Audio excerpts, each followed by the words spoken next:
जो शख्स disease person है जिसको पता है कि उसकी डेथ होने वाली है, डाइंग डिक्लेरेशन को फिर से देखिएगा, है ना।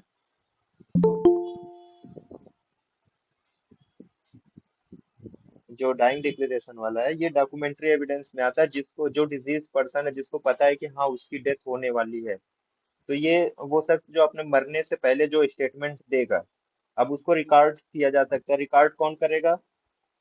डॉक्टर कर सकता है ना, उसके विलेज हेड, गांव का कोई एक आदमी, है ना, जो हेड ऑफ द विलेज है, या इवन एक ले मैन भी कर सकता है। और मजिस्ट्रेट अगर मौजूद है वहां पे तो मजिस्ट्रेट भी कर सकता है, मतलब कोई भी कर सकता है, किसी कोई बाउंडेशन नहीं है कि इसके स्टेटमेंट को कौन रिकॉर्ड करेगा डाइंग डिक्लेरेशन में। हाँ, जब वो डाइंग डिक्लेरेशन यानी मरने वाला कुछ कहना चाहे, जैसे कहे ना डॉक्टर साहब मैं कुछ कहना चाहता हूँ अपनी मौत, अब डॉक्टर साहब का सबसे पहला फर्ज क्या बनेगा कि डॉक्टर साहब पहले क्या करेंगे कि उसको सर्टिफाई करेंगे कि ये आदमी जो कह रहा है ये अपने पूरे होशो हवास में कह रहा है, मतलब अभी मेंटली ये पूरी तरीके से साउंड है, अभी मेंटली ये साउंड है, होशो हवास में है, तो इसको कहा जाता है कंपोज मेंटिस।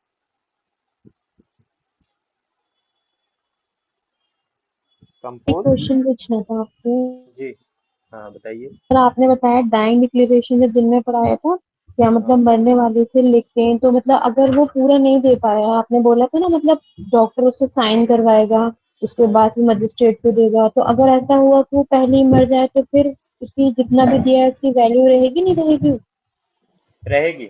वहां पे जो जितना उसने बता दिया है उसके अकॉर्डिंग उसकी वैल्यू रहेगी, रहेगी इस वजह से क्योंकि दो और एक्स्ट्रा लोग होते हैं ना विटनेस के तौर पे, दो और रहेंगे ना डॉक्टर के साथ साथ, दो और लोग रहेंगे, या कोई भी रिकॉर्ड कर रहा होगा तो उसके साथ दो लोगों का और रहना जरूरी है जो ऐसे विटनेस रहेंगे, गवाह रहेंगे। अगर मान लीजिए इन बिटवीन ही वो अपना स्टेटमेंट पूरा नहीं कर पाया, लेकिन इतना कर दिया था कि उससे कोई एविडेंस निकल के आ जाए, तो वो चीज जो है वो मानी जाएगी। और ये भी बता दूं डाइंग डिक्लेरेशन जो है इसकी वैल्यू तभी होगी जब जो डिक्लेरेंट है उसकी डेथ हो जाए। ये डाइंग डिक्लेरेशन जो दे रहा है किसी के बारे में अगर वो बता रहा है और बताने के बाद या जब वो अपना स्टेटमेंट दे रहा था उसी के दौरान उसकी डेथ हो गई, तो उसकी वैल्यू बढ़ जाएगी। अब ये चीज जो हो लेकिन जाएगी जो इसका। जी। दो लोगों वाली बात तो आपने पुलिस इंक्वेस्ट में बताई थी ना, दो लोग या, वो मजिस इसमें नहीं या बताई थी सर। यहाँ भी जब रिकॉर्ड होगा तो यहाँ दो लोग चाहिए। अभी वही तो मैं बताने जा रहा था, उसका पूरा नहीं बता पाया था। Okay sir. यही चीज तो इसको पूरा कर रहा हूँ। तो डाइंग डिक्लेरेशन में कंपोज मेंटिस यानी सबसे पहली चीज क्या होगी कि डॉक्टर को ये बताना पड़ेगा कि जो इसका मेंटली ये साउंड है, होशो हवास में है, ये जो कुछ भी कह रहा है सही कह रहा है, अभी ये होश में है। तो पहली चीज हो गई कंपोज मेंटिस। अब डॉक्टर की तो पहली रिस्पॉन्सिबिलिटी यही है कि वो किसी और हायर अथॉरिटी को वो इन्फॉर्म करे, लेकिन ऐसे पता है कि अगर हायर अथॉरिटी के आने में देरी हो जाएगी तो ये इसकी डेथ हो जाएगी, तो डॉक्टर क्या करेगा, किसी दो लोग को आसपास से ही वो इकट्ठा कर लेगा कि ये साहब कुछ कहने वाले, आप लोग यहाँ पे सुनिएगा।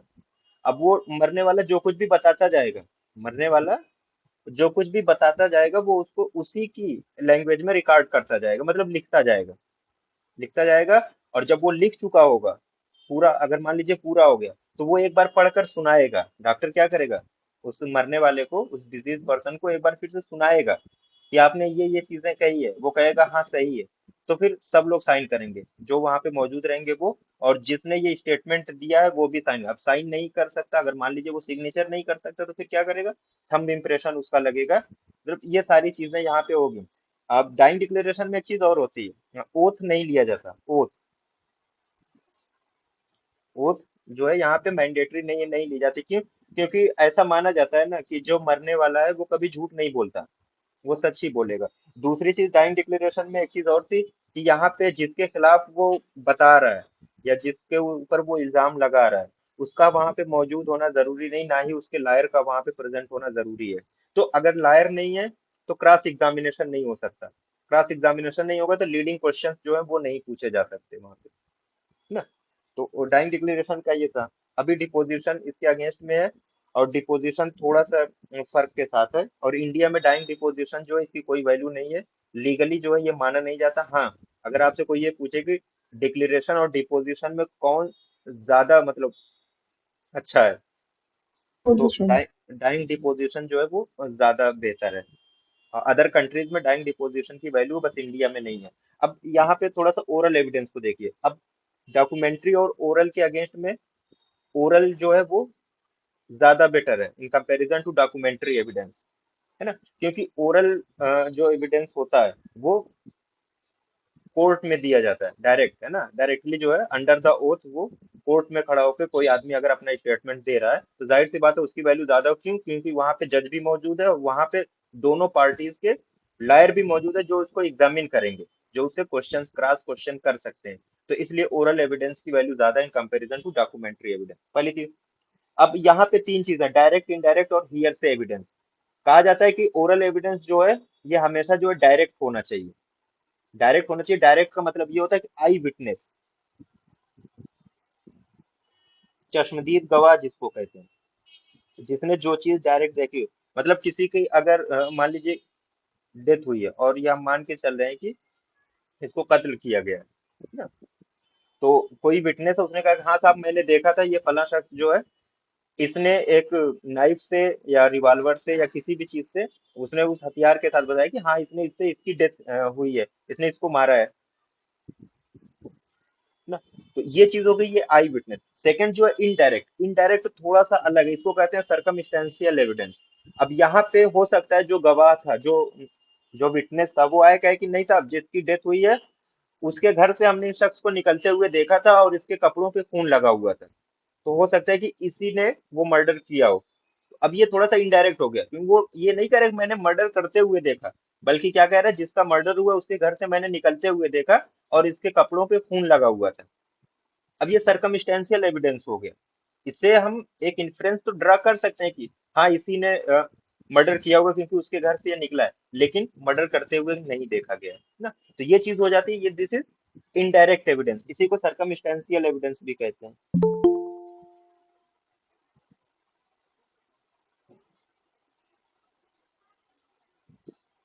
एंड थर्ड चीज, तीसरा जो है वो हियर से एविडेंस। हियर से क्या होता है?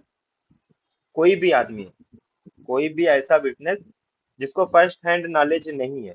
फर्स्ट हैंड नॉलेज का मतलब वो आसपास भी मौजूद नहीं था, वो आसपास भी मौजूद नहीं था, किसी तीसरे शख्स से उसने कोई बात सुनी और कोर्ट में जाके उसने कह दिया कि हाँ ये चीज मैंने सुनी थी, ऐसा ही था। मतलब उसका उस चीज से कोई लेना देना नहीं था। सुनी सुनाई बात को वो अगर जाके बता दे, उसका डायरेक्ट उससे कोई नॉलेज उसका ना हो, उसे कोई लेना देना नहीं हो उस चीज से, किसी तीसरे शख्स से उसने सुना था, पर्सन से सुना था और वो जाके उसने उस चीज को बता दिया, दैट इज हियर से एविडेंस, उसको हियर से एविडेंस कहते हैं। तो एक चीज याद रखिए, ओरल एविडेंस में सबसे ज्यादा अगर किसी की वैल्यू है तो वो डायरेक्ट की है, यानी आई विटनेस की है, ये डायरेक्ट एविडेंस होता है। लेकिन कुछ ऐसी कंडीशन है जहां पे ओरल एविडेंस से ज्यादा जो है डॉक्यूमेंट्री एविडेंस को वैल्यू दी जाती है। पहली चीज, डाइंग डिक्लेरेशन वाला याद रखिए, अगर जो डिक्लेरेंट था, जो स्टेटमेंट दे रहा था, उसकी डेथ हो गई डाइंग डिक्लेरेशन के बाद, तो अब उसकी वैल्यू जो है डाइंग सॉरी ओरल एविडेंस से ज्यादा हो जाएगी। उसका वो जो एक स्टेटमेंट था वही सबसे ज्यादा वैल्यू का हो जाएगा, उसी से पूरा मामला बन जाएगा, है ना। या फिर कोई एक विटनेस था जिसने ऑलरेडी एक लोअर कोर्ट में एक बार वो गवाही दे चुका है, उसने एक बार वो एविडेंस दे चुका है, पिछली कोई जुडिशियल प्रोसीडिंग थी किसी कोर्ट में, वहां पे वो ऑलरेडी एक गवाही दे चुका था और उसी से रिलेटेड फिर उसको बुलाया जाना था। तो अब उसका जो रिटन स्टेटमेंट है पिछले जहां रिकॉर्ड करवा चुका है वो कोर्ट में, तो वही आके इस कोर्ट में भी लग जाएगा, उसको आने की जरूरत नहीं पड़ेगी। उसका वो रिटन जो स्टेटमेंट था वो यहाँ पे ओरल से ज्यादा वैल्यू रखेगा, वहां उसको प्रेजेंट होने की अब जरूरत नहीं है। इसके अलावा कुछ गवर्नमेंट साइंटिफिक एक्सपर्ट्स होते हैं, गवर्नमेंट के एक्सपर्ट्स होते हैं, लाइक कहीं पे केमिकल एक्सपर्ट हैं, केमिकल एग्जामिनर या फिंगरप्रिंट ब्यूरो वाले हैं, है ना, फिंगरप्रिंट ब्यूरो के हैं या केमिकल एग्जामिनर हैं। इन्होंने ऑलरेडी जो है अपनी रिपोर्ट एक रिटन फॉर्म में भेज दी कोर्ट में, उसकी वैल्यू मानी जाएगी, ओरल से ज्यादा ही रहेगी। ये एक्सेप्शंस है कुछ, है ना, ये क्या है, ये एक्सेप्शंस है। अब ये थोड़ा सा बेसिक डिफरेंस डाइंग डिक्लेरेशन और डाइंग डिपोजिशन की। डाइंग डिक्लेरेशन डॉक्टर रिकॉर्ड कर सकता है, मजिस्ट्रेट रिकॉर्ड रिकॉर्ड कर सकता है, पुलिस, विलेज हेडमैन या इवन लेमैन भी, है ना, इन प्रेजेंस ऑफ कोई दो गवाह है उनकी मौजूदगी में डाइंग डिक्लेरेशन हो जाएगा। लेकिन पहली जो प्री रिक्विसाइट कहते हैं डाइंग डिक्लेरेशन की या डाइंग डिपोजिशन, दोनों के लिए जो प्री रिक्विसाइट है वो क्या है?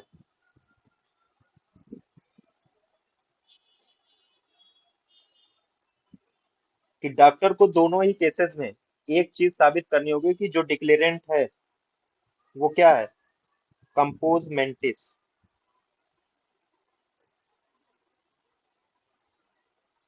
कंपोज मेंटिस यानी मेंटली वो क्या है, वो साउंड है, जो भी कहेगा वो सही कहेगा, और दिमागी तौर पे वो अभी एकदम सही हालत में है। तो सबसे जिसका दोनों ही, चाहे डिक्लेरेशन हो या डिपोजिशन हो, प्री रिक्विसाइट यही है कि वो कंपोज मेंटिस में होना चाहिए, मेंटली साउंड होना चाहिए। और ये चीज कौन बताएगा, डॉक्टर कंफर्म करेगा। डॉक्टर ने कंफर्म कर दिया, अब रिकॉर्ड शुरू होता है।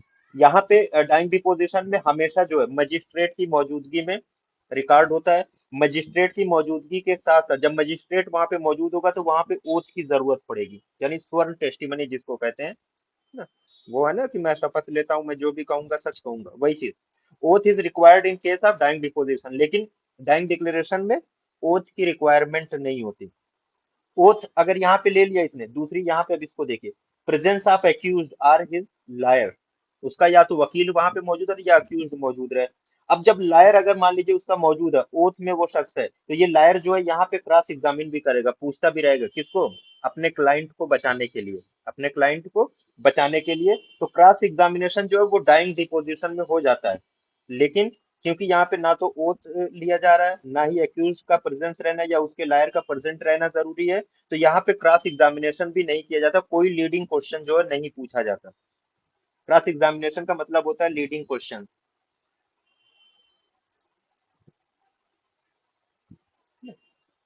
अब मान लीजिए किसी को डायरिया हो रहा था, लीडिंग क्वेश्चन की बात बताऊं कैसे पूछा जाता है। किसी को डायरिया हो रहा है और आपने अपने दिमाग में ये बैठा लिया कि मुझे क्या करना है, ये टाइफाइड का केस बना के रखना है हर हाल में। अब वो बेचारा बता रहा है कि हाँ पहले जो है टेनिसमस हुआ था, फिर एब्डोमिनल पेन हुआ था, उसके बाद उसको डायरिया होने लगा। आप कहेंगे ये बताइए, अच्छा बुखार भी आया था ना, आप इस तरीके से पूछेंगे तुमको फीवर भी आया था ना। अब वो या तो हाँ में जवाब देगा या तो ना में जवाब। लीडिंग क्वेश्चन जब भी पूछा जाता है तो उसका आंसर आइदर यस या नो में आता है। तो लीडिंग क्वेश्चन इसी तरीके का होता है। तो क्रॉस एग्जामिनेशन नहीं किया, यानी लीडिंग क्वेश्चन डाइंग डिक्लेरेशन में नहीं पूछा जाता। इसकी in comparison to dying deposition जो है, लीगल वैल्यू कम है डाइंग डिक्लेरेशन की, लेकिन डाइंग डिक्लेरेशन ही सिर्फ इंडिया में फॉलो होता है। ये डाइंग डिपोजिशन जो it is not followed in India, लेकिन all over the world dying deposition जो है वो चलता है और इसकी ज्यादा वैल्यू है। अब मान लीजिए जो डिक्लेरेंट था वो सरवाइव कर गया, कहानी यहाँ पे भी आती है ना, कि मान लीजिए उसे तो लग रहा था कि उसकी मौत हो जाएगी, लेकिन वो बच गया, वो सरवाइव कर गया। तो अब ये जो डाइंग डिक्लेरेशन था इसका, इसकी जो पहले वाली वैल्यू थी अब वो खत्म हो जाएगी। उसकी जो वैल्यू जो है अब वो खत्म हो जाएगी, बल्कि इसको भी एक एविडेंस के तौर पे रिकॉर्ड में रख लिया जाएगा, यानी जिसको कहा जाता है कोरोबरेटिव वैल्यू।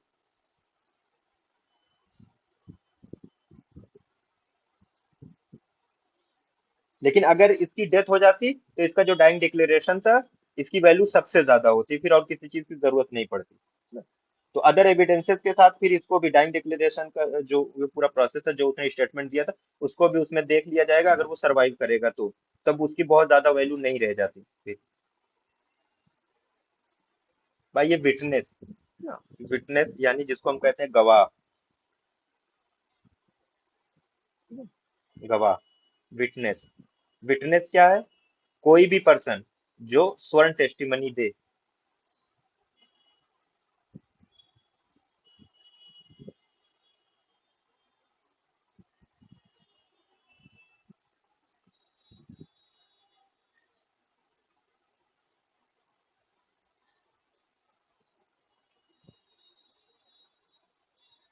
कोर्ट है ना, जो भी कोर्ट ऑफ लॉ में कोई भी पर्सन है जो स्वर्ण टेस्टिमनी दे। अब टेस्टिमनी क्या होती है, टेस्टिमनी क्या होती है, ये जो होता है, जो हम लोग कहते हैं ना कि जो हम सच बोलेंगे, सच के सिवा कुछ नहीं बोलेंगे, वही चीज है क्या है, टेस्टिमनी वही है, टेस्टिमोनियल वही होता है। और स्वर्ण का मतलब अंडर द ओथ, वही जो पूरा प्रोसेस होता है, दैट इज उसी को हम कहते हैं स्वर्ण टेस्टिमनी। और कोर्ट ऑफ लॉ में अगर कोई खड़ा होकर स्टेटमेंट दे रहा है, सो अंडर द स्वर्ण टेस्टिमनी, तो उसको कहा जाता है विटनेस। उसको क्या कहा गया, विटनेस कहा गया, है ना। अब ये दो तरीके का होता है, एक होता है कॉमन विटनेस, एक होता है एक्सपर्ट और स्किल्ड विटनेस। कॉमन ऑर्डिनरी और ले विटनेस, दैट मीन्स कि उसने जो देखा वही आके बता दिया, उससे वो कोई नतीजा ना निकाल सके। वो कोई इस तरीके की उसकी ट्रेनिंग ना हो कि वो उससे कोई एक इन्फ्रेंस ड्रा कर सके या कोई रिजल्ट निकाल सके। उसने कहा कि हाँ मैंने देखा था, फला शख्स के हाथ में नाइफ थी, है ना, नाइफ थी, और जो सामने वाला जो डिजीज था वो उसके घर के बाहर से, डिसीज यानी जिसकी डेथ हुई है, वो उसके घर से निकल रहा था। ये कॉमन आदमी है जो बता दिया, उसने जो देखा था वो बता दिया। अब मान लीजिए अगर एक्सपर्ट विटनेस होता है, यहाँ पे एक्सपर्ट विटनेस, वो कहता कि साहब इसके हाथ में क्या था, नाइफ था, जो मरने वाला उसके घर से निकल रहा था, और तुम्हें भी इसी ने, क्योंकि इसके घर में इसके अलावा और कोई नहीं रहता था, और ये शख्स जो इसके घर में गया था और यही निकला था, तो इसी ने इसका मर्डर किया होगा। ये जब कोई एक रिजल्ट निकाल के दे आपको ना, या फिर डॉक्टर के केस में ले लीजिए, डॉक्टर क्या है, एज एन एक्सपर्ट विटनेस भी इसको बुलाया जा सकता है। डॉक्टर क्या है, बहुत सारी कंडीशन लाइक पॉइजनिंग की कंडीशन है, वहां पे वो पूरे स्टेटमेंट को क्या कर सकता है, वॉलेंटियर कर सकता है, बता सकता है कि हाँ ये पॉइजनिंग का ये सिम्टम मैंने देखा था इस पेशेंट में, दैट मीन्स कि इसको इसी पॉइजन से डेथ हुई होगी। तो ये पूरा क्या हुआ, ये एक एक्सपर्ट ओपिनियन हो गया उसका, तो इसको कहा जाता है एक्सपर्ट विटनेस। या फिर कोई एक केमिकल एग्जामिनर था, उसने आके बताया कि हाँ साहब ये वाला मेटल इसकी बॉडी फ्लूइड से पाया गया था, तो मे भी इसी की वजह से, इसी की पॉइजनिंग की वजह से इसकी डेथ हुई होगी। तो ये लोग क्या हो गए, ये हो गए एक्सपर्ट विटनेस। तो बेसिकली विटनेस जो होता है दो तरीके के होते हैं, एक कॉमन जो देखा वही बता दिया, उससे कोई उसने रिजल्ट नहीं निकाल के दिया। अब एक चीज और आती है जिसको कहा जाता है हॉस्टाइल विटनेस। क्या कहा जाता है, हॉस्टाइल विटनेस, है ना। हॉस्टाइल के माने ये होता है कि ना कोई जानबूझकर जो है, जो सच्चाई हो उसको छुपा ले जाए।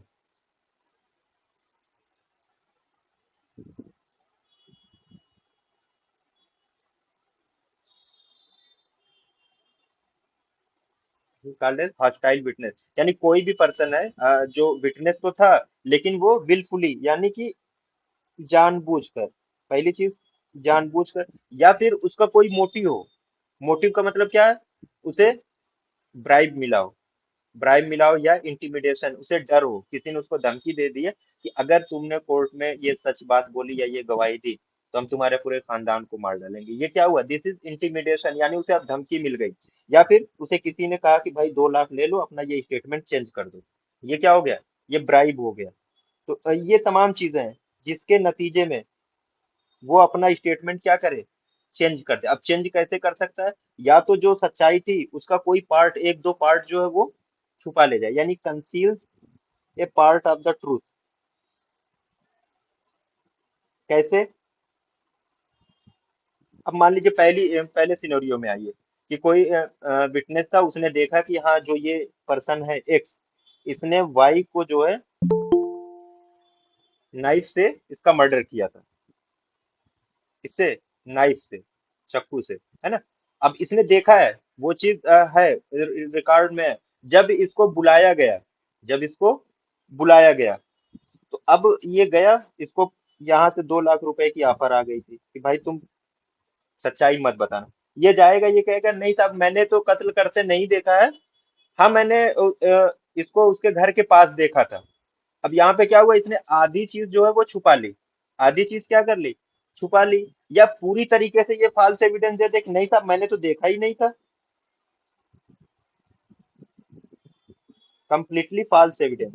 या पूरा छुपा ले, नहीं साहब हमने देखा ही नहीं कि इसको वहां पे देखा ही नहीं था इस शख्स को, यानी इनको इसने बचा लिया पूरी तरीके से। या तो एक ट्रूथ का थोड़ा सा पार्ट छुपा ले जिससे पूरा स्टेटमेंट बिगड़ सकता है, या फिर पूरी तरीके से झूठ बोल दे, चाहे तो धमकी के नतीजे में या जानबूझकर या उसे कुछ मिला हो। ये सारी चीजें, ये सारी कंडीशन है। तो ऐसे में इसको कहा जाएगा क्या, हॉस्टाइल विटनेस। क्या कहा जाएगा इसको, हॉस्टाइल विटनेस, है ना। अब हॉस्टाइल विटनेस हो गया, इसी पे एक टर्म और लागू था जिसको हम कहते हैं परजेरी। देखिएगा दोनों में बहुत मामूली सा फर्क है, इसको कहा जाता है परज्यूरी ना। अब कोई था कोई, यहाँ पे भी परज्यूरी भी विटनेस से ही रिलेटेड है। कोई विटनेस था, कोई गवाह था, उसने एक बार कोर्ट में आके कोई स्टेटमेंट दे दिया था, उसने एक स्टेटमेंट दे दिया था। कोर्ट में जब भी कोई स्टेटमेंट देगा तो क्या कैसे देगा, अंडर दी ओथ, है ना। पहली बार कोई स्टेटमेंट, मान लीजिए स्टेटमेंट एक्स जो भी रहा होगा, ये स्टेटमेंट दे दिया। सेकेंड टाइम फिर उसी उसमें जो सामने वाली पार्टी, उसने कहा कि हम इस गवाह को फिर से बुलाना चाहते हैं, इसका फिर से स्टेटमेंट होगा। जस्ट आपने ऑर्डर दे दिया कि हाँ बुला लो, वो दोबारा से आया, फिर अंडर द ओथ आया, और इस बार उसने अपना पूरा स्टेटमेंट ही बदल दिया। एक बार कोई स्टेटमेंट दिया था, दूसरी बार दूसरा स्टेटमेंट दे दिया। और दोनों बार वो क्या था, अंडर द ओथ था, अंडर द ओथ, दोनों बार था। तो अब यहाँ पे क्या होगा, इसको कहा जाएगा कि ये परज्यूरी है, ये कोर्ट में आके जो है अपना स्टेटमेंट बार बार चेंज कर रहा है, दो सेपरेट अकेजन पे इसने कोर्ट में अपना अगर स्टेटमेंट चेंज कर दिया तो इसको कहा जाता है परज्यूरी। अब हॉस्टाइल विटनेस में भी यही था कि मान लीजिए यहाँ पे एक स्टेटमेंट था, यहाँ पे दूसरा स्टेटमेंट, लेकिन फर्क क्या था। अब हॉस्टाइल विटनेस जैसे अभी हमने कहा था ना, पुलिस इंक्वेस्ट हो रही थी, तो वहां पे जब पंचनामा तैयार हो रहा था, तो वहां पे एक दो गवाह भी मिल गए पुलिस को, उन्होंने अपना स्टेटमेंट दे दिया कि हाँ साहब हमने देखा था, ये फला शख्स था, इससे इसकी लड़ाई हुई थी, इसी ने इसको मारा है ना। तो पुलिस वाले क्या करते हैं, भाई वो तो पंचनामा तैयार करेंगे ना, वहां पे वो लिख के ले आए। उन्होंने इस चीज को मजिस्ट्रेट को दिया, मजिस्ट्रेट ने इसको फॉरवर्ड कर दिया कोर्ट में। कोर्ट में लिखित में आया कि हाँ ये जो फला शख्स था, इसने देखा है। ये पहला स्टेटमेंट था उसका, जो पुलिस को उसने दिया था। जब कोर्ट में बुलाया गया तो उसको अब जिस दिन गवाही पे जाना था, वहां पे अब इसको ये चीज मिल गई या ये चीज मिल गई, ब्राइब या इंटिमिडेशन कुछ मिल गया। यहाँ आया, उसने पूरी तरीके से अपना जो स्टेटमेंट उसने पुलिस को दिया था वो पूरा चेंज कर दिया। यानी एक बार पुलिस को जो स्टेटमेंट दिया था, और दूसरा कोर्ट में आके, दो अलग अलग ओकेजन पे अलग अलग पर्सन को इसने स्टेटमेंट दिया था, इसलिए इसको हॉस्टाइल विटनेस कहा जाता है। पर ज्यूरी वाला जो होता है, ये विटनेस होता है, ये दोनों बार कोर्ट में अंडर द ओथ अपना स्टेटमेंट चेंज कर दे। कोर्ट में ही दो बार वो अपना स्टेटमेंट अगर चेंज कर रहा है, तो उसको हम कहेंगे परज्यूरी। ठीक है, इसका बहुत माइनर सा फर्क है, समझ में आई, ठीक है। है ना। इसको ध्यान रखिएगा, अक्सर इसमें बहुत ज्यादा कंफ्यूजन वाली बात होती है। हॉस्टाइल विटनेस का मतलब यही होगा, एक बार अलग हमने, मान लीजिए रिटर्न में हमने स्टेटमेंट दिया था, दोबारा हम कोर्ट में आए तो हमने अपना स्टेटमेंट चेंज कर दिया, हम हॉस्टाइल विटनेस हो गए। परज्यूरी में दो बार कोर्ट में जाके जज के सामने ओथ लेके मैंने दोनों बार अलग अलग स्टेटमेंट दिया, तो अब मैं परज्यूरी हो जाऊंगा। और परज्यूरी में ना जो सजा है वो 7 साल तक की इम्प्रिजनमेंट और फाइन है। परज्यूरी में 7 ईयर्स तक का इम्प्रिजनमेंट है, और फाइन भी है। तो दोनों चीजें हैं, हॉस्टाइल विटनेस में ऐसा नहीं है। अब फाइन आइए, कितना है सर? फाइन अनलिमिटेड है, वो जज साहब जितना समझ लेंगे वो दे देंगे, फाइन फिक्स नहीं होती है।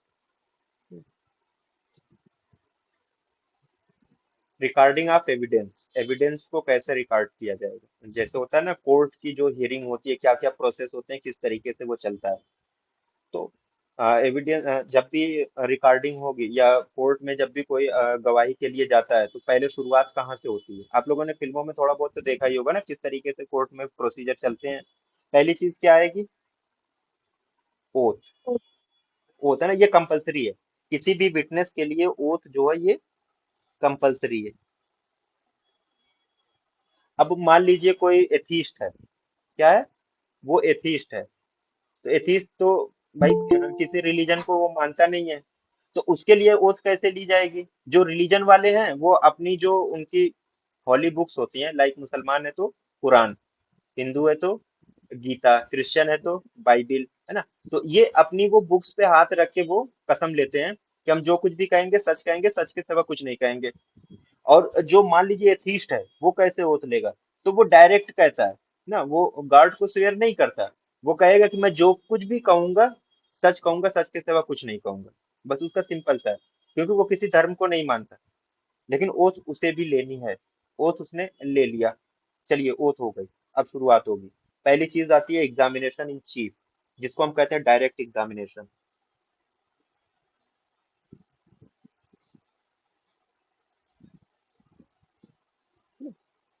Direct examination.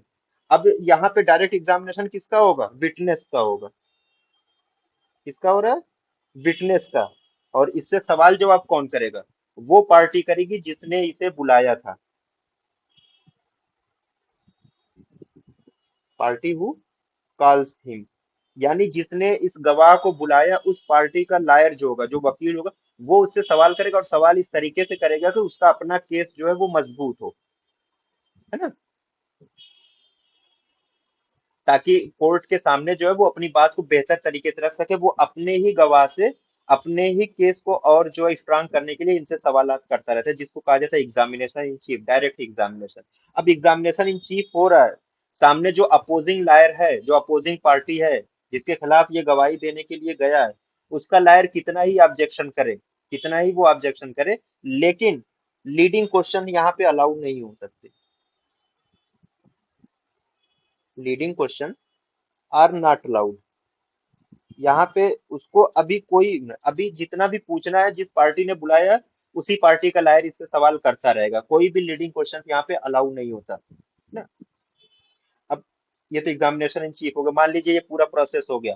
अब इसके बाद अब ये जो गवाह साहब, इनकी अभी छुट्टी नहीं होगी, अब इनको हवाले कर दिया जाएगा किसके, अपोजिशन लायर के, जिसको कहा जाता है क्रॉस एग्जामिनेशन। क्रॉस एग्जामिनेशन, अब ये बड़ी खतरनाक चीज है, ये ना डबल एज स्वॉर्ड है। मान लीजिए थोड़ा सा भी अगर इधर उधर स्टेटमेंट हो गया, तो यहाँ से केस जो है वो कमजोर भी पड़ सकता है। क्यों? क्योंकि अब जो क्रॉस एग्जामिन है, जो क्रॉस एग्जामिनेशन है, ये जो एडवर्स पार्टी है, यानी जिसके खिलाफ जो है पूरा मुकदमा चल रहा है, वो सामने वाली पार्टी जो है, उसका जो लायर है वो इनसे अब सवाल करेगा, एग्जामिन करेगा इनको, है ना।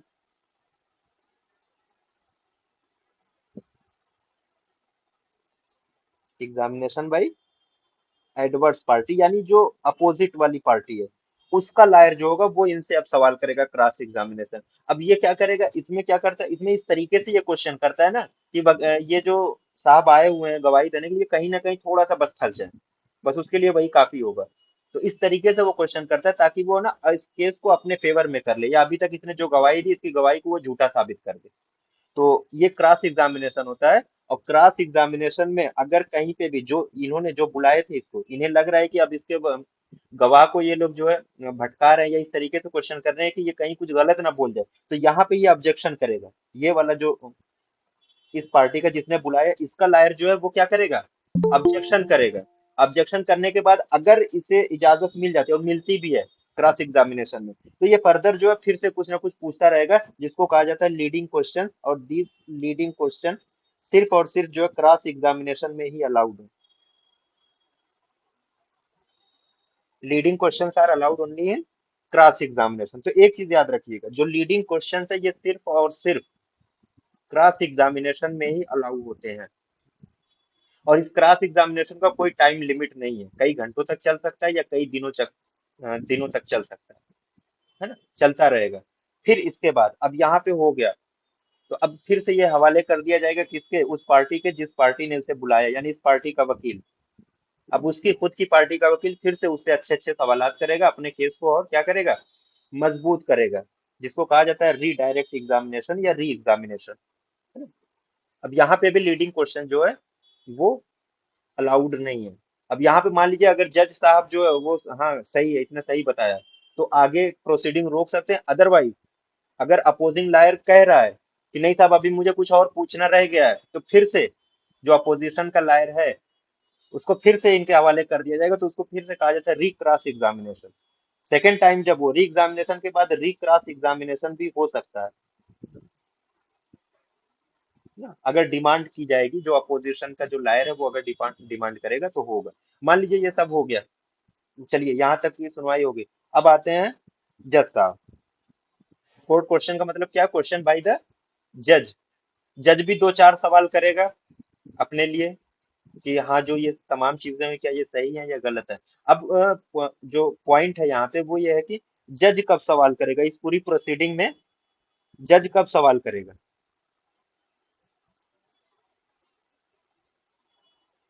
क्वेश्चन बाय जज, तो जज साहब कब सवाल करेंगे।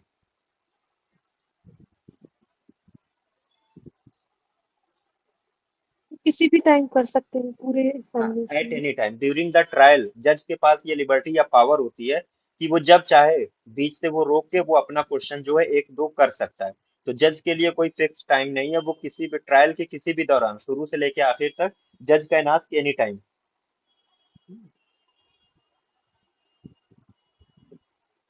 एनी टाइम किसी भी टाइम जो है वो क्वेश्चन कर सकता है ना। और जो डाउटफुल पॉइंट्स हैं उन पे वो क्वेश्चन करके उसको क्लियर कर सकता है, ट्रायल में किसी भी हो। जज के लिए एक सिंपल सी चीज है कि वो किसी भी वक्त जो है वो क्वेश्चन कर सकता है। ठीक, अब यहाँ पे हो गया, जो वो आया था, एक विटनेस आया था, उसका तमाम तरीके से उसका पूरा पोस्टमार्टम हो गया इसमें।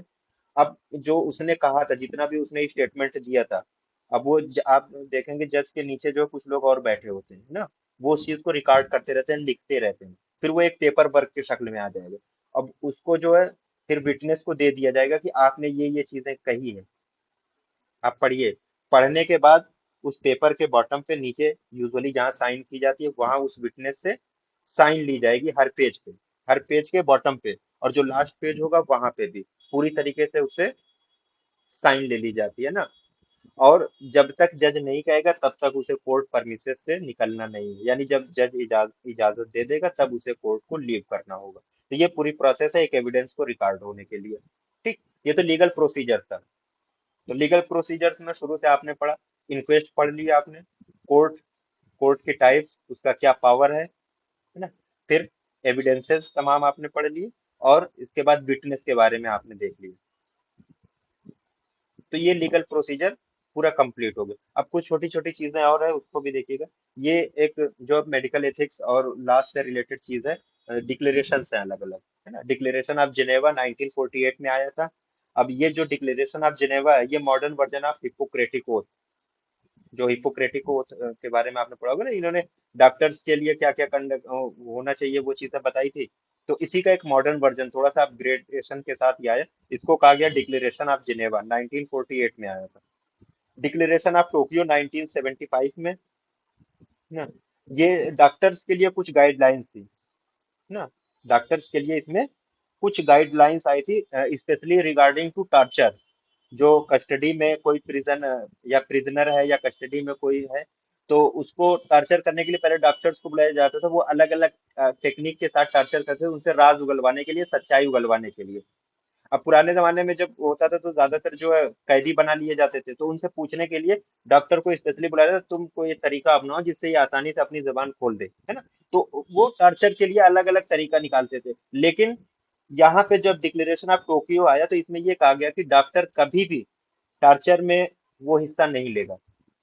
डॉक्टर को यहाँ पे प्रोहिबिट कर दिया गया कि आपको इसमें पार्टिसिपेट नहीं करना, पार्ट नहीं लेना, वो काम दूसरों का है, आपका नहीं है। फिर आया डिक्लेरेशन ऑफ हेलसिंकी, बल्कि डिक्लेरेशन ऑफ हेलसिंकी जो वो पहले था 1964 में है ना। अब जो रिसर्च से रिलेटेड यहाँ पे क्या क्या प्रिंसिपल्स होने चाहिए वो ले किए गए इसमें डिक्लेरेशन ऑफ हेल्सिंकी में। खासतौर से ह्यूमन सब्जेक्ट्स पे रिसर्च जो होना था, कैसे होना है, क्या उसके प्रीरिक्विसाइट हैं, क्या क्या उसके स्टैंडर्ड ऑपरेटिंग प्रोसीजर्स हैं, उनको कैसे फॉलो करना है, ये सारी चीजें थी डिक्लेरेशन ऑफ हेल्सिंकी में। एक लाइन में, ethical principle for medical research involving human objects, है ना। And declaration of Oslo 1970, therapeutic abortion से रिलेटेड इसमें बहुत सारी चीजें थी कि एबॉर्शन किस तरीके से होना चाहिए, फर्स्ट ट्राइमेस्टर में कौन कौन से एजेंट्स है जिनसे होगा, सेकंड ट्राइमेस्टर में किनसे होगा, ये सारी चीजें थी। थेराप्यूटिक एबॉर्शन से रिलेटेड जो भी गाइडलाइन थी वो डिक्लेरेशन ऑफ ओस्लो के नाम से जानी जाती है, 1970 में ये आया था। ठीक, यहाँ तक हो गया। इसको बस इतना ही जानना है। अब आइए एक चीज आती है, प्रोफेशनल मिसकंडक्ट। हम उसको क्या कहते हैं? प्रोफेशनल मिसकंडक्ट कहते हैं। अब मिसकंडक्ट से तो आपको थोड़ा सा ये अंदाजा हो गया होगा कि क्या चीज हो सकती है। दैट मीन्स कि अब मान लीजिए यहाँ प्रोफेशनल मिसकंडक्ट किसके लिए हम बात करें, डॉक्टर के लिए। आप कुछ ऐसा काम कर जाइए जिसकी बजाय आपका नाम होने के आप बदनाम हो जाए, उसी को कहा जाता है प्रोफेशनल मिसकंडक्ट। यानी इसी को इनफेमस कंडक्ट भी हम कहते हैं।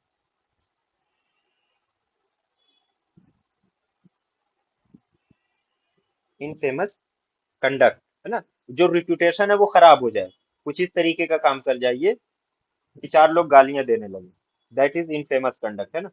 और डॉक्टर्स के लिए है बेसिकली ये। और ये अनएथिकल प्रैक्टिस है। बेसिकली ये क्या है, ये अनएथिकल प्रैक्टिस के लिए ही आमतौर से ये होता है ना। Any conduct of the doctor which might reasonably be regarded as disgraceful और डिसऑनरेबल, वो कुछ ऐसा काम कर जाए जिससे उसकी शोहरत जो है बजाय बढ़ने के और घट जाए, लोग बजाय उसको अच्छा कहने के बुरा कहने लगे। तो ये प्रोफेशनल मिसकंडक्ट हो गया। अब इसमें प्रोफेशनल मिसकंडक्ट में ना 6 एज का बड़ा अहम रोल है। 6 एज, अब ये देखिएगा क्या क्या प्रोफेशनल मिसकंडक्ट, इसके अलावा बहुत सारी चीजें हैं, लेकिन ये जो है बैकबोन है प्रोफेशनल मिसकंडक्ट की। सबसे बड़ी चीज आजकल जो सबसे ज्यादा कॉमन है, एडवर्टाइजिंग, है ना। 25 दिन में जड़ से खत्म, डॉक्टर साहब ने ऐलान कर दिया कि बस 2 इंजेक्शन में इलाज पूरा हो जाएगा। तो इस तरीके का अगर कोई भी एडवर्टीजमेंट करता है या किसी चीज की वो गारंटी ले ले कि हाँ मैं खत्म कर रहा हूँ इस चीज को, यानी मैं ही सबसे अच्छा हूँ, I am the best, advertisement अगर आप अपना खुल के कर रहे हैं, बड़ी बड़ी होर्डिंग्स लगा रहे हैं, दैट मीन्स कि आप जो है ये प्रोफेशनल मिसकंडक्ट में आएगा। ठीक। फिर एबॉर्शन, आप इलीगल एबॉर्शन कर रहे हैं किसी का, ना, मेडिकल टर्मिनेशन ऑफ प्रेगनेंसी में जो चीजें दी गई उससे हट के अगर आप किसी भी वजह से अबॉर्ट करवा रहे हैं तो वो इलीगल एबॉर्शन होता है ना, क्रिमिनल एबॉर्शन उसको कहते हैं।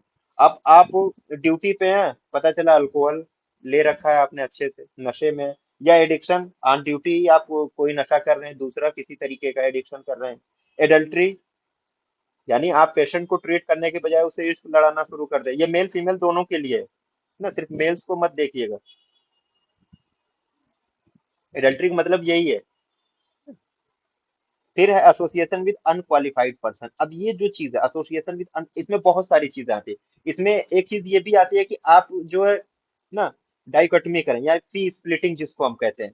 आप कुछ लोगों से इस तरीके का वो बना के रखिए रिलेशन कि भाई तुम मेरे पास पेशेंट भेजो, मैं तुम्हें इतना कमीशन दूंगा, ना, पेशेंट भेजो, ये चल रहा है आजकल, चलता है। या मैं तुम्हारे यहाँ इतने इन्वेस्टिगेशन भेजूंगा, मुझे 40% 30% कट चाहिए, इन्वेस्टिगेशन वाला पार्ट जो होता है लेबोरेटरीज में या रेडियोलॉजिकल जो जितना भी हो रहा है। या फला एक आप एक किसी एक केमिस्ट को पकड़ लीजिए, हम तुम्हारे ही मेडिकल स्टोर पे पेशेंट को अपना भेजेंगे और हमको जो भी हमारा हिस्सा बन रहा है वो हमें चाहिए।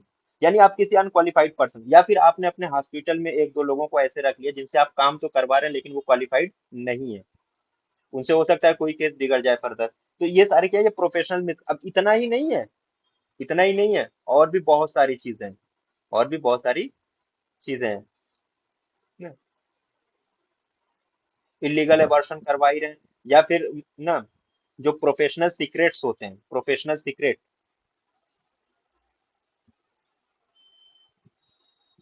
प्रोफेशनल सीक्रेट्स का मतलब क्या होता है, कोई पेशेंट आपके पास आया, इस तरीके का मर्ज लेके आया जो वो किसी और को नहीं बता सकता था, उसने आपको बता दिया, आपने उसको ट्रीट किया, बहुत अच्छी बात है। लेकिन फिर आप अपने हल्के में बैठे, अपने लोगों के साथ बैठे या अपने घर मोहल्ले में बैठे, अरे अब वो फला पेशेंट आया था ना, उसको ये परेशानी थी। अब आपने जब बताना शुरू कर दिया तो अब वो सीक्रेट कहाँ रह गया, वो सीक्रेट कहाँ रह गया। या फिर रिलीजियस बैकग्राउंड पे आप किसी को रिफ्यूज कर दें कि नहीं हम तो सिर्फ फला रिलीजन के लोगों का ही ट्रीटमेंट कर रहे हैं। या आप अपने एजेंट को रखिए, एजेंट्स को रखिए जो पेशेंट आपकी क्लिनिक पे ही भेजे, सिर्फ आपकी क्लिनिक पे ही पेशेंट वो भेज रहा है, होता है। इस तरीके का बहुत सारा काम होता है, पेरिफेरीज में बहुत सारे हॉस्पिटल्स हैं जिनकी अपनी खुद की एम्बुलेंसेज होती है, उनके अपने लोग होते हैं, इवन ऑटो ड्राइवर भी उनका होता है। जो बहुत सारे ऑटोज को पैसा दिए रहते हैं, कोई पूछेगा बढ़िया हॉस्पिटल लेके चलो, अरे साहब चलिए फला हॉस्पिटल बहुत अच्छा है, वहीं लेके चलेंगे। और मैं यहाँ अलीगढ़ में हूँ, कम से कम मैं 4-5 हॉस्पिटल्स को जानता हूँ जो इस तरीके का काम जहाँ पे होता है, उनकी खुद की एम्बुलेंसेज चलती हैं, और खासतौर से नाइट शिफ्ट में तमाम पेशेंट वहीं पे वहीं पहुंचते रहते हैं, भले वो ट्रीटमेंट करे ना करे लेकिन पेशेंट आ रहा है। तो ये क्या हुआ, ये उनके अपने एजेंट्स हैं। या फिर आपने किसी पेशेंट को ट्रीट किया, कोई इस तरीके का केस था जिसको आप पब्लिश करना चाहते हैं, लेकिन बिना उसकी कंसेंट के, बिना उसकी मर्जी के आपने उसको किसी जर्नल में पब्लिश करवा दिया, ये भी गलत है, ये भी प्रोफेशनल मिसकंडक्ट में आता है ना। और आप अपने जो भी पेशेंट्स को ट्रीट कर रहे हैं, आउट इंडोर या आउटडोर पेशेंट, अगर आप उनका मेडिकल रिकॉर्ड मेंटेन नहीं कर रहे हैं तो ये भी प्रोफेशनल मिसकंडक्ट में आता है। ये सारी चीजें किस में आती हैं, प्रोफेशनल मिसकंडक्ट में आती हैं ना। और एडवर्टीजमेंट तो ये सबसे बड़ा मिसकंडक्ट है। बहुत बड़ा सा साइन बोर्ड लगवा दीजिए पूरे जिले में आप ही सबसे बड़े डॉक्टर हैं, तो ये भी नहीं होना चाहिए, इस तरीके से नहीं। फिर आइए प्रोफेशनल नेग्लिजेंस, अभी तो प्रोफेशनल मिसकंडक्ट हो गया, अब प्रोफेशनल नेग्लिजेंस क्या होगा, यानी जिसको हम कहते हैं माल प्रैक्टिस। मतलब मुझे किस चीज का नॉलेज ही नहीं है, मैं क्वालिफाइड ही नहीं हूँ किसी एक पर्टिकुलर प्रोफेशन में, प्रोफेशन का मतलब एक स्पेशलिटी में, और फिर भी मैं कहूँ कि हाँ मैं इसका ट्रीटमेंट कर दूंगा 100% गारंटी के साथ, आप सही हो जाएंगे, ये नेग्लिजेंस में आएगा क्योंकि मुझे पता ही नहीं है। सपोज दैट मुझे हाइपरटेंशन के बारे में कुछ भी नहीं पता है, तो ये मेरी जिम्मेदारी है कि अगर मुझे जो है ये पता चल गया कि इस पेशेंट को क्या हाइपरटेंशन, तो मैं उसे रिफर कर दूं, है ना, किसी कार्डियोलॉजिस्ट के पास, या जनरल मेडिसिन का जो स्पेशलिस्ट है इस चीज का उसके पास रिफर कर दूं। लेकिन नहीं साहब, रुकिए, हम निकाल रहे हैं ना दवा, हम देंगे, आप सही हो जाएंगे। आपने दवा दी, बजाय वो सही होने के और बिगड़ गया। बिगड़ने का मतलब, ये प्रोफेशनल नेग्लिजेंस में क्या होता है, दो तरीके से होता है इसमें। अ, ये जो होता है act of omission and act of commission. Professional negligence यानी absence of reasonable care and skill, आपके पास वो स्किल ही नहीं है और फिर भी आप पेशेंट को ट्रीट करने जा रहे हैं, और ट्रीट आपने कर भी दिया, तो बजाय वो सही होने के और उसकी जो कंडीशन वर्स हो गई, खराब हो गई, तो इसको कहते हैं प्रोफेशनल नेग्लिजेंस। दो एक्ट इसमें कॉमन है, act of omission and act of commission. Act of omission किसे कहते हैं? मान लीजिए कोई एक रीजनेबल पर्सन था, कोई एक पर्सन था जिसे पता है कि अंडर सर्टेन सरकमस्टांस उसे क्या करना है, वो करता उस चीज को, है ना। उस सरकमस्टांस में वो पर्सन जो है कोई एक काम कर देता जो उसे करना चाहिए था। आपको नहीं पता, आपने नहीं किया, आपने उस काम को नहीं किया। लाइक मान लीजिए कोई पेशेंट है, उसको ब्लीडिंग हो रही थी, तो ब्लीडिंग अगर हो रही किसी पर्सन को, सबसे पहला काम क्या है, कि हमें क्या करना है, होम्योस्टेसिस को मेंटेन करना, ब्लीडिंग को रोकना है ना। हेमोस्टेसिस को मेंटेन करके ब्लीडिंग को रोकना है किसी तरीके से। आपने क्या किया, आप देख रहे थे यार तुम्हारा ब्लड प्रेशर लो हो रहा है, क्या हो रहा है, आप उसके उस ब्लीडिंग जो हो रही है उसको नहीं रोक रहे हैं, बाकी तमाम काम आप भले कर लीजिए। आप ब्लीडिंग को अगर स्टॉप नहीं कर रहे हैं, उस पर ध्यान नहीं दे रहे, तो ये एक्ट ऑफ ओमिशन होगा। क्योंकि जो पहला काम है, अगर कोई एक्सीडेंट करके आ रहा है या उसका कहीं से किसी भी वजह से ब्लीडिंग हो रही है, सबसे पहले क्या करना है, ब्लीडिंग को स्टॉप करना है, ब्लीडिंग को रोकना है, यानी ब्लड लॉस को कम करना है। अब ब्लीडिंग हो रही है, आप भले पेरेंट्रल रूट से उसको फ्लूइड देते रहिए, कोई फायदा है नहीं है, तो ये एक्ट ऑफ कमीशन में आएगा। दूसरी चीज है एक्ट ऑफ कमीशन, इसी का जस्ट अपोजिट है। एक्ट ऑफ कमीशन में क्या होता है कि मान लीजिए कोई काम ऐसा है जो नहीं करना चाहिए था, वो आप कर रहे हैं। कोई एक पर्सनल ना लीजिए, जस्ट फॉर एग्जांपल, ऐसा काम नहीं करना था लेकिन हम उसे कर रहे हैं, तो ये एक्ट ऑफ कमीशन आएगा। अब मुझे पता है कि एक पर्सन जो है वो सीएचएफ का पेशेंट है, कोई एक पेशेंट आया, वो क्या है, सीएचएफ का, यानी ऑलरेडी जो है वो वॉल्यूम ओवरलोड है उसका, हार्ट जो है वो काम सही से नहीं कर रहा है, बॉडी में फ्लूइड बहुत ज्यादा, फ्लूइड ओवरलोड की कंडीशन है। और सीएचएफ का पेशेंट होने के बावजूद अगर आपको लग रहा है कि इसका ब्लड प्रेशर जो है वो लो चल रहा है, तो आप ये मान के भले चलिए कि हो सकता है कि इसके ब्लड कम हो या कुछ कम हो, लेकिन ऑलरेडी क्या है, वॉल्यूम ओवरलोड, और ऐसे में अगर आप पैरेंट्रल रूट से इसको फ्लूइड देने लगे, पैरेंटल रूट से हम सीएचएफ के पेशेंट को, मतलब बिना कुछ समझे बूझे हमने फ्लूइड देना शुरू कर दिया, तो ये गलत है। ये क्या है, ये गलत है। दूसरी चीज, दूसरी चीज इसी में और देखिए, मान लीजिए राइट साइड सीएचएफ बेसिकली जो है, ये जो है ना राइट और लेफ्ट का कॉम्बिनेशन होता है ना। अब कोई राइट साइडेड हार्ट फेलियर है, ये भी सीएचएफ में ही आएगा ना। राइट साइडेड हार्ट फेलियर की कुछ स्पेसिफिक कंडीशन या इसके स्पेसिफिक फीचर्स किसी को पता है, क्या क्या होते हैं? Dependent part oedema, jugular venous pressure जल्दी रेस हो जाएगा, और इंक्रीज। बेसल कैपिटेशंस। नहीं, बेसल वाला गलत बोल दो। देखो, राइट और लेफ्ट में फर्क यही होता है, जो लेफ्ट साइडेड वो हार्ट फेलियर होता है उसमें पल्मोनरी एडिमा होता है। तो अगर आपको रेस्पिरेटरी प्रॉब्लम ज्यादा मिल रही है और आप ये सस्पेक्ट कर रहे हैं कि ये लेफ्ट साइडेड हार्ट फेलियर है, तो आपको बेसल क्रिप्स वहां पे मिल जाएगा, वहां पे डिस्निया भी मिल जाएगा, या इवन जो है बहुत ज्यादा कफ की भी कंडीशन में पेशेंट लेके आएगा, क्योंकि पल्मोनरी एडिमा हो जाता है अगर लेफ्ट साइडेड हार्ट फेलियर है। राइट साइडेड हार्ट फेलियर में क्या होगा, सिस्टमिक मैनिफेस्टेशन मिलेंगे, अभी जो बताया था। जेवीपी जो है वो रेज्ड रहेगा ना, डिपेंडेंट पार्ट में एडिमा होगा, और राइट अपर क्वाड्रेंट में एब्डोमेन में पेन होगा, यानी जो है लीवर बहुत ज्यादा टेंडर होगा, लीवर पे टेंडरनेस होगी। अब ऐसी कंडीशन में सपोज दैट पेशेंट को क्या है, ब्लड प्रेशर रेज्ड है, राइट साइडेड हार्ट फेलियर का पेशेंट है, वॉल्यूम ओवरलोड की कंडीशन है, और हमने उसको कौन सी ड्रग दे दी, हमने उसको दे दिया कैल्शियम चैनल ब्लॉकर, यानी सबसे कॉमन, हर किसी को गांव में सबको याद है, डॉक्टर हो ना हो, एम्लोडिपिन, या सिरेंडेपिन, निकार्डिपिन, कुछ भी आपने दे दी, सबसे कॉमनली क्या, एम्लोडिपिन। लेमैन है जिसको कुछ नहीं पता, उसे भी एम्लोडिपिन के बारे में पता है, ब्लड प्रेशर की दवा है। वैसे तो नॉर्मल कंडीशन में बहुत अच्छी है, लेकिन इसका सबसे बड़ा जो कंट्रा इंडिकेशन वो यही है कि अगर वॉल्यूम ओवरलोड है कहीं पे भी, वॉल्यूम ओवरलोड है, तो वहां पे हम इसे कभी भी नहीं यूज करें। क्यों? क्योंकि इसका जो साइड इफेक्ट है वो ऑलरेडी क्या है, फ्लूइड रिटेंशन का है, फ्लूइड रिटेंशन का है एम्लोडिपिन का। ये साइड इफेक्ट है। और ये जो राइट साइडेड हार्ट फेलियर, ये सिस्टमिक ओवरलोड, वॉल्यूम ओवरलोड के नतीजे में हो रहा है। आपने एम्लोडिपिन दे दिया ऑलरेडी, तो उसका क्या करेगा, फ्लूइड और ज्यादा ओवरलोड होगा, हो सकता है एरिथमिया डेवलप हो जाए, कार्डियक अरेस्ट में पेशेंट चला जाए। तो इसकी जगह पे कोई अगर जिसे नॉलेज होती है एंटी हाइपरटेंसिव की अच्छे से, तो वो कभी भी एम्लोडिपिन नहीं देता। वो क्या देता, वो डायरेटिक देता। वो पहले क्या देता, वो जो कंजेशन है उसको कम करने की कोशिश करता, वो डायरेटिक देता। यानी इसी को कहा जाता है एक्ट ऑफ कमीशन। नहीं करना चाहिए था वो हमने कर दिया, और जहां पे करना चाहिए था वहां पे हम नहीं कर रहे हैं, तो that is act of omission. इसी को कहा जाता है प्रोफेशनल नेग्लिजेंस। अब ये जो प्रोफेशनल नेग्लिजेंस होता है, बेसिकली ये दो तरीके का होता है, civil and criminal negligence. Civil negligence and criminal negligence दो तरीके का होता है। सिविल नेग्लिजेंस में सिंपल जो केयर और स्किल है उसका एब्सेंट होना।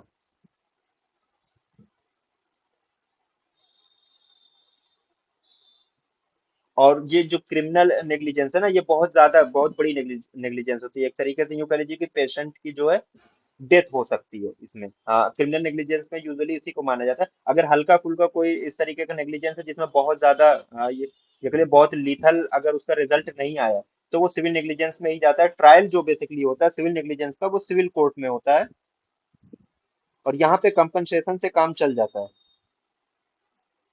कंपनसेशन से काम चल जाता है। क्रिमिनल नेग्लिजेंस क्या होगा, पेशेंट की डेथ हो सकती है, या फिर पता चला कि उसका लेफ्ट फुट का ऑपरेशन करना था, आपने राइट फुट को एम्पुटेट कर दिया। अब ये क्रिमिनल नेग्लिजेंस में आएगा। ये क्या होगा, क्रिमिनल नेग्लिजेंस में आ जाएगा। अब कंपनसेशन दे के सिविल नेग्लिजेंस में आप छूट जाएंगे, लेकिन क्रिमिनल नेग्लिजेंस में या तो इम्प्रिजनमेंट होगी, या फिर फाइन, या कभी कभी दोनों, कभी कभी दोनों भी हो सकता है ना, दोनों हो सकता है।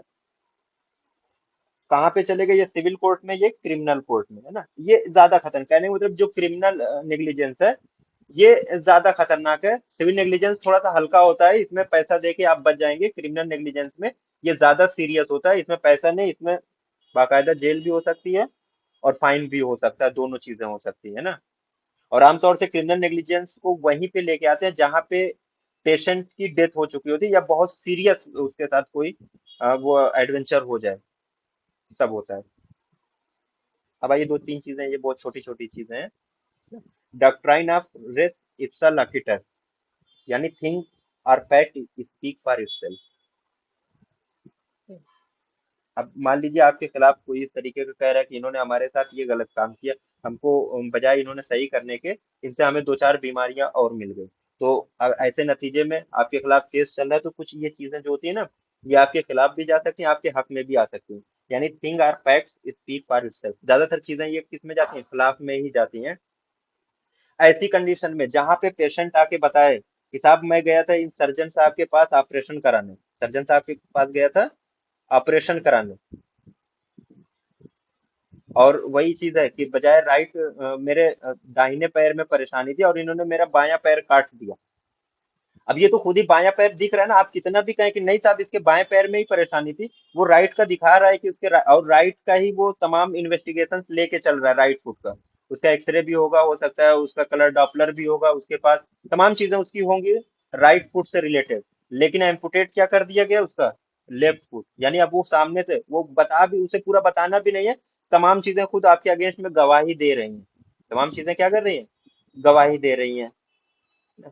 दूसरी चीज, कोई आया, किसी की फैमिली को, किसी की फैमिली मतलब कोई पेशेंट था, वो आपके यहाँ आया था इलाज करवाने, उसको चोट लगी थी, आपने उसका इलाज तो कर दिया, आपने उसका इलाज तो कर दिया, पर उसकी डेथ हो गई। अब उसकी फैमिली वाले आए, उन्होंने कहा कि डॉक्टर साहब ने ये आपका, अब जाहिर सी बात है आप अगर किसी को प्रिस्क्राइब करेंगे तो आपका एक स्पेसिफिक क्या होगा, कार्ड होगा, जिसपे आप दवाओं के बारे में और इंजरी के बारे में, या यूं कह लीजिए कुछ पेशेंट का पूरा बायोडेटा वहां पे मौजूद होगा। आपने उस पर क्या क्या प्रिस्क्रिप्शन दिया ये भी लिखा होगा। और उसने कहा कि साहब इनके इलाज की वजह से हमारे पेशेंट की डेथ हो गई। क्यों डेथ हो गई, क्योंकि इन्होंने इलाज तो किया, उसको क्या थी, चोट लगी थी, वो वुंडेड पर्सन था, और उसको इन्होंने एंटी टेटनिक इंजेक्शन नहीं दिया, यानी एंटी टेटेनिक सीरम कह लीजिए, या टेटनस का इंजेक्शन इन्होंने नहीं दिया था इस पेशेंट।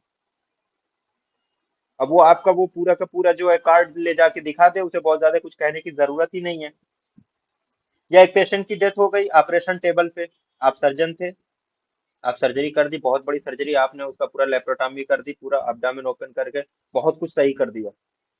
आप जश्न मना रहे हैं, पेशेंट पता चला ऑपरेशन टेबल पे ही उसकी डेथ हो गई बाद में। क्यों डेथ हो गई? बाद में दोबारा जब पता लगाया गया तो आपने पूरा सीजर ही वहां उसके एब्डामेन में छोड़ रखा था। तो वो सीजर खुद गवाही दे रहा है कि हाँ साहब इन्होंने हमें यहाँ छोड़ दिया था। तो इसमें कुछ बहुत ज्यादा कहने की जरूरत नहीं होती, जो आपके खिलाफ जो एविडेंसेस हैं वो खुद गवाही दे रहे होते हैं ना। ये खुद की गवाही खुद दे रहे होते हैं। इसका सबसे अच्छे एग्जाम्पल कुछ है, एक तो ब्लड ट्रांसफ्यूजन मिस एडवेंचर।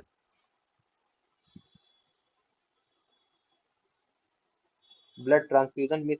अब यहाँ पे क्या हो रहा है कि ब्लड ट्रांसफ्यूज आपको कराना है। सबसे पहले जो प्री रिक्विसाइट होते हैं ट्रांसफ्यूजन की, ये है कि जो डोनर है उसका ब्लड ग्रुप और जो रिसिपिएंट है उसका भी ब्लड ग्रुप, आपको सबसे पहले ये दोनों चीजें जो है असरटेन करनी पड़ेगी, देखनी पड़ेगी, मैच करानी पड़ेगी कि दोनों का ब्लड ग्रुप जो है वो सही है या गलत। मान लीजिए डोनर का ब्लड ग्रुप बी था और आप जो रिसिपिएंट था उसका ए था, आपने देखा नहीं, आपने क्या किया, ट्रांसफ्यूजन स्टार्ट करवा दिया, एनाफाइलेक्टिक शॉक हो गया, पेशेंट की डेथ हो गई। तो ब्लड ट्रांसफ्यूजन मिस एडवेंचर ये भी आएगा, ये चीज भी आपके खिलाफ चली जाएगी बिना कुछ कहे। कोई इंजरी का पेशेंट था, एक्सीडेंट का पेशेंट था, उसको हमने क्या किया, टेटनस का इंजेक्शन नहीं दिया, ये भी खिलाफ में है ना। एब्डोमेन में क्या किया हमने, सीजर छोड़ दी ऑपरेशन के बाद, सीजर्स को वहीं पे रहने दिया, नहीं निकाल पाए। या फिर किसी की इतनी ज्यादा स्प्लिंटिंग कर दी कि उसकी ब्लड सप्लाई ही रुक गई और उसका जो लोअर कह लीजिए कि या कोई एक पैर या एक कोई उसका हैंड, इतना कस के हमने उसको स्प्लिंट लगा दिया था कि वो अब दोबारा वो काम करने के काबिल नहीं, वहां पे इस्चीमिया और नेक्रोसिस डेवलप हो गई ना।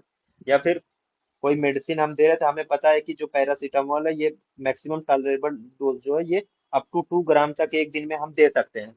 हमने उसको क्या किया, 650 का क्यूआईडी देने लगे, क्यूआईडी यानी दिन में 4 बार। अब ये करीब करीब जो है ये 2500 2600 के करीब पहुंच गया, यानी 2.5 या 2.6 ग्राम।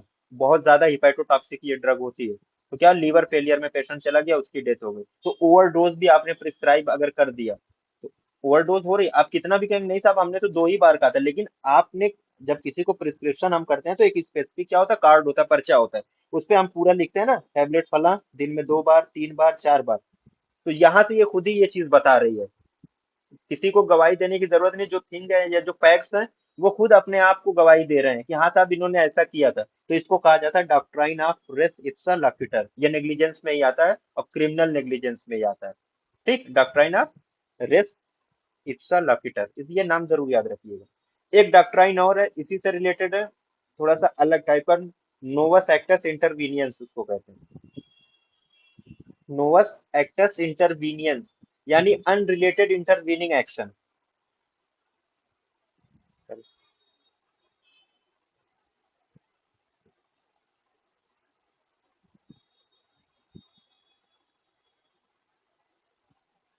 अनरिलेटेड इंटरवीनिंग एक्शन कहने का मतलब पेशेंट को कुछ कोई परेशानी थी और वो उसी कोर्स में जा रहा था, मतलब जैसे जैसे उसको परेशानी थी वैसे ही वो धीरे धीरे आगे की तरफ बढ़ रहा था। आपने कोई ऐसा काम कर दिया, ऐसा एक्शन ले लिया कि उसकी डेथ हो गई, उसकी फौरन डेथ हो गई। हमें पता है कि 2 दिन बाद उसको मर जाना था, उसके बावजूद भी हमने कोई ऐसा काम कर दिया कि उसकी आज ही डेथ हो गई ना। तो ये अनरिलेटेड था, जो सामने जो एक्शन होना चाहिए था, वो जो बाद में होना चाहिए था वो हमने पहले ही कर दिया। अब वो बहुत तरीके हैं।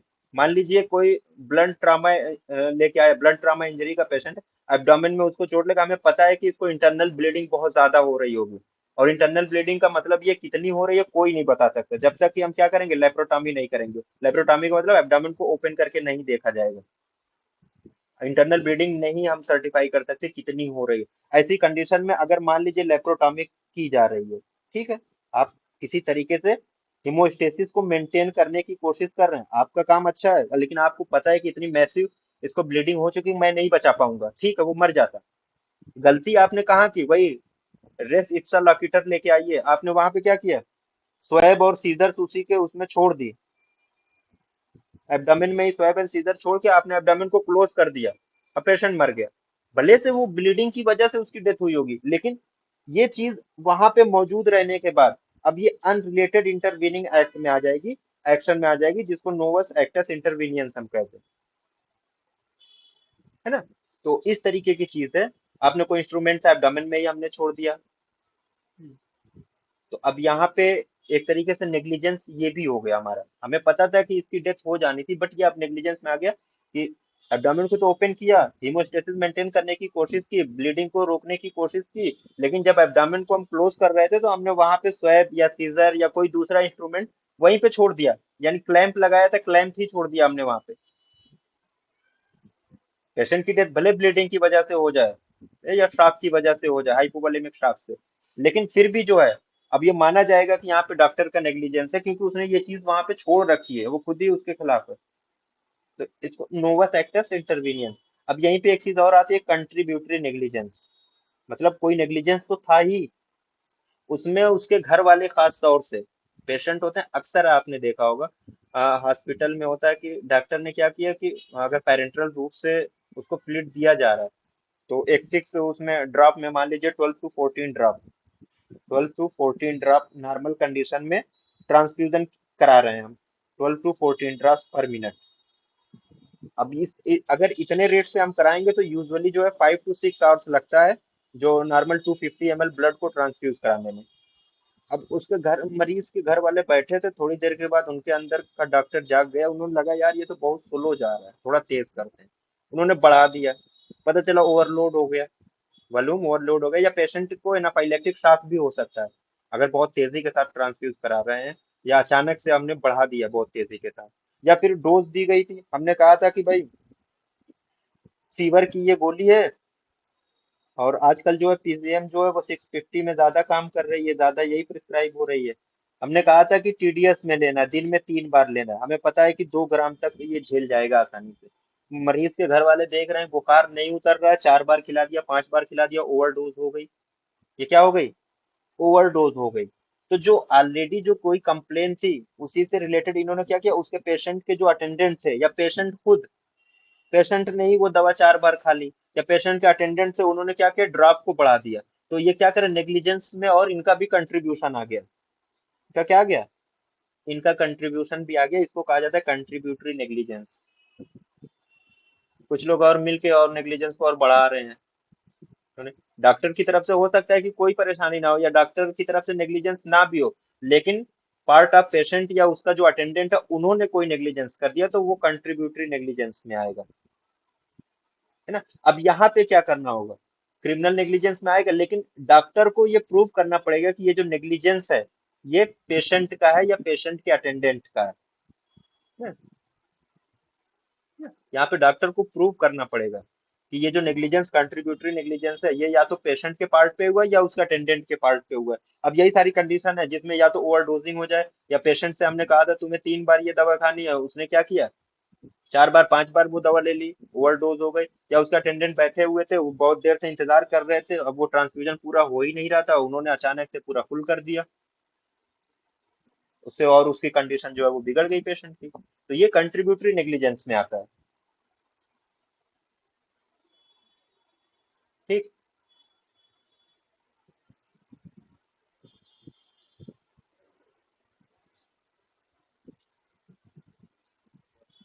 एक चीज अभी लीव नहीं किया ना किसी ने, थोड़ा सा एक चीज और रहेगी कि उसको देखिए, उसको कहते हैं हम रेस जुडिकेटा।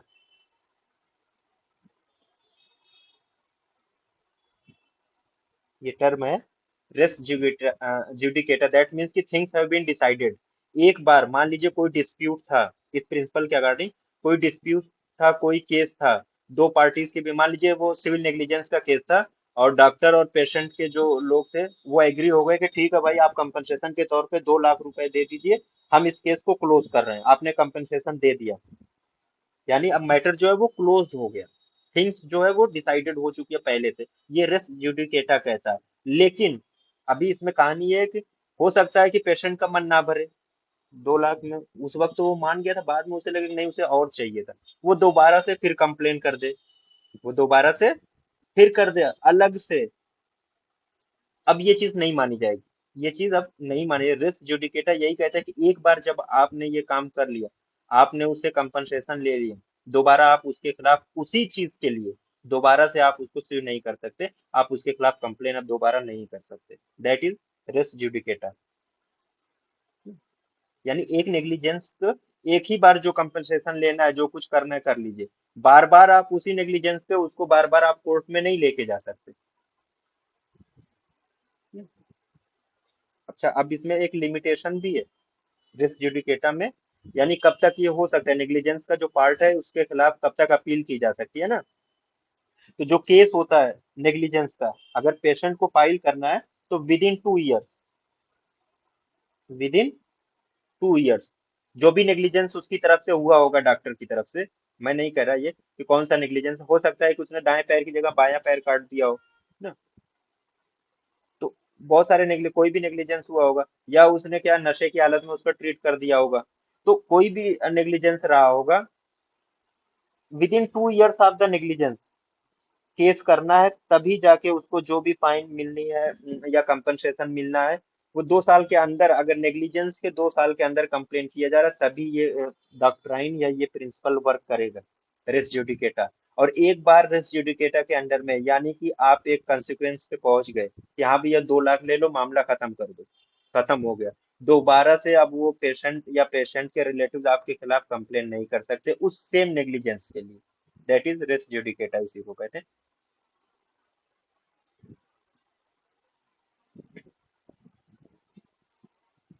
ठीक।